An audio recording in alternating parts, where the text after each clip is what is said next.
Scavenger లేరు. ఈ ప్రభుత్వంలో అదే పరిస్థితి. కష్టపడి చదువుకొని ఒక ఉన్నత స్థానానికి పోవాలని చెప్పి ఒక లక్ష్యంతో ఉన్నటువంటి పేద ప్రజల యొక్క ఆశలుగా మిగిలిపోతుంది తప్ప వాళ్ళ ఆశయాలను సాధించే స్థితిలో ఇవాళ తెలంగాణ రాష్ట్రంలో పేద ప్రజలు లేరనే విషయం వాస్తవం.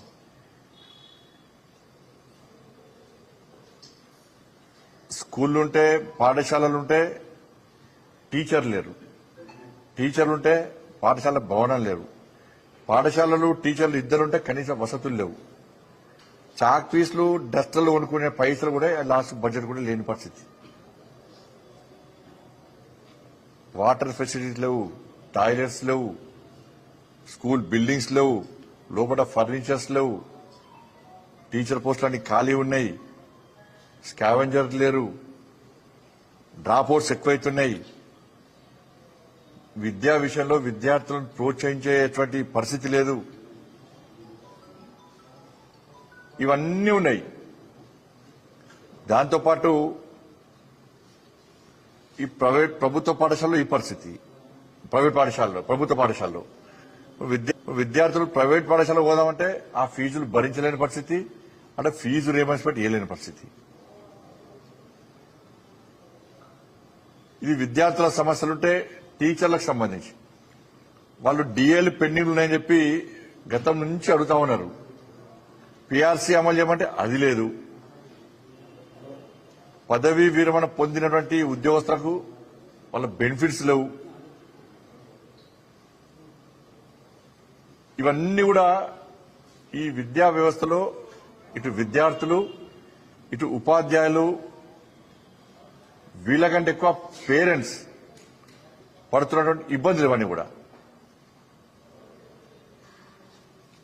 కానీ దీని గురించి విద్యా వ్యవస్థను ఏ విధంగా మెరుగుపరచాలి, ఉన్న సమస్యలేంది, విద్యార్థుల భవిష్యత్తును ఏ విధంగా కాపాడాలి, సమస్యలు ఏమున్నాయి, ఏ విధంగా మెరుగుపరచాలి, విద్యాశాఖకు కనీసం మంత్రిని పెట్టాలి అని నివేదికలు ఇవ్వాల్సినటువంటి ఆ విద్యాశాఖ కమిషను దీని పూర్తి విరుద్ధంగా నివేదికలు ఇచ్చింది. ఎందుకు నివేదికలు ఇచ్చారంటే దీని మీద వాళ్ళకి అవగాహన లేదు. ఫస్ట్ వాళ్ళు విద్యారంగ నిపుణులు కాదు, విద్యాశాఖతో సంబంధం ఉన్న వ్యక్తులు కాదు. అంటే రిటైర్డ్ ఐఏఎస్ అధికారికి గ్రౌండ్ లెవెల్లో ఉన్న సమస్యలు ఏం తెలుసా? నాకు ఒక విద్యార్థి సంఘం నాయకులతో మాట్లాడిండా, ఉపాధ్యాయ సంఘాలతో నాయకులతో మాట్లాడిండా, పేరెంట్స్ కమిటీతో మాట్లాడిండా, విద్యార్థులతో మాట్లాడిండా, ఎవరితో ఏ మాట్లాడలే. ఏ స్థితిలో కూర్చున్నారు. రాష్ట్ర ప్రభుత్వం ఆలోచన ఏంటంటే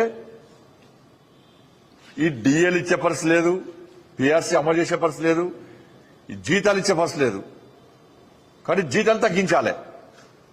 మీరు ఉపాధ్యాయుల, ప్రొఫెసర్ల జీతాలు తగ్గించే విధంగా మీరు నివేదిక ఇయ్యని చెప్పి రాష్ట్ర ముఖ్యమంత్రి గారు విద్యాశాఖ వారి కంట్రోల్ ఉంది కాబట్టి ఆయన ఆదేశం మేరకు ఈరోజు ఆ మురళి గారు అనే వ్యక్తి ఇవాళ నివేదిక ఇచ్చాడు.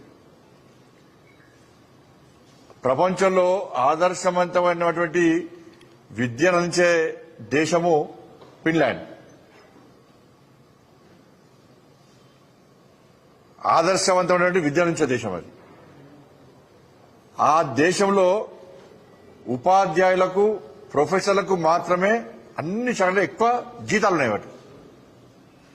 అందుకే అది ఆదర్శవంతమైన విద్య అందించేటువంటి విద్య అందించడంలో ప్రముఖ స్థానంలో ఉన్నది. ఆదర్శంగా ప్రపంచం అంతా కూడా ఆదర్శంగా తీసుకుంటున్నారు వాళ్ళు. కానీ వీళ్ళు ఉపాధ్యాయులకు జీతాలు తగ్గించడం అర్థం కాదు. ఇప్పటికి దేనికోసం తగ్గిమంటున్నారు జీతం? ఇప్పుడు జీతాలు తగ్గిస్తే విద్యా వ్యవస్థ మెరుగుపడుతుందా? జీతాలు తగ్గించమన్నారు. జీతాలు తగ్గిస్తే విద్యా వ్యవస్థ మెరుగుపడుతుందా? విద్యార్థుల భవిష్యత్తు బాగుపడుతుందా?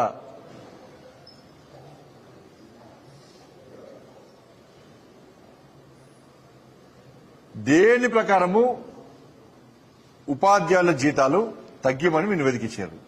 మీ ఆలోచన ఏంది? ప్రభుత్వం ఆలోచన ఏంది?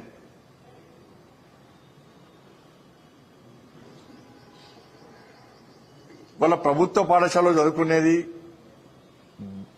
పేద పిల్లలు, పేద కుటుంబాలకు సంబంధించిన వాళ్ళు ఏం రిపోర్ట్ ఇచ్చారు? 35 మార్క్స్ కు పాస్ ఉండే, దాన్ని 45 చేసారు. 45 చేసారు అంటే ఇక పేద విద్యార్థులు ఈ ఉన్న ఈ 10th వరకు మాత్రమే స్కూల్ విద్యకు మాత్రమే పరిమితి. ఇక పై విద్యలు వాళ్ళు చదువుకునే పరిస్థితి లేదు కావాలి. అంటే ఈ పేద పిల్లలు కేవలం ఇక్కడికే పరిమితం కావాలి, ఇక ఉన్నత విద్య చదువుకోవద్దు వాళ్ళు. ఇది వీళ్ళ దుర్మార్గపు ఆలోచన వీళ్ళది. 35 మార్కులు అది 45 మార్కులు పెంచుతారు, తగ్గియండి. ఇక 35 మార్కులు అది 45 మార్కులు పెంచితే ఈ పిల్లలు ఎవరు చదువుకోవద్దు, ఇక ఇక్కడికే పరిమితం కావాలి. వాళ్ళు ఐఏఎస్ కావద్దు, ఐపీఎస్ కావద్దు, డిగ్రీలు చేయొద్దు, ఇంటర్మీడియట్ కూడా చేయొద్దు వాళ్ళు. ఇక వీడికే పరిమితం కావాలని చెప్పి దుర్మార్గపు ఆలోచన వీళ్ళకు.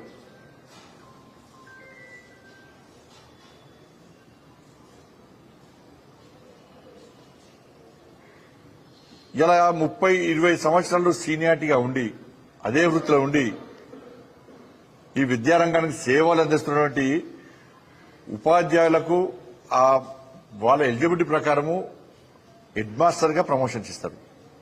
ఇది నడుస్తా ఉన్నది. ఇది కాదని చెప్పి డైరెక్ట్ రిక్రూట్మెంట్ చేయాలంటే హెడ్ మాస్టర్. అంటే వీళ్ళ అనుభవం కంటే అనుభవం ఎక్కువ ఉంటుందా?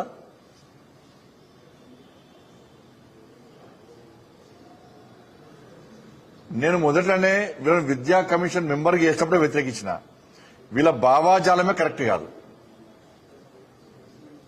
వీళ్ళ ఆలోచన అంతా కూడా మావోయిస్టు ఆలోచన వీళ్ళందరిది కూడా. అయినా ఆ భావాజాలం ఉన్న వ్యక్తి ఇవాళ రేవంత్ రెడ్డి గారి ద్వంద్వ విధానాలు,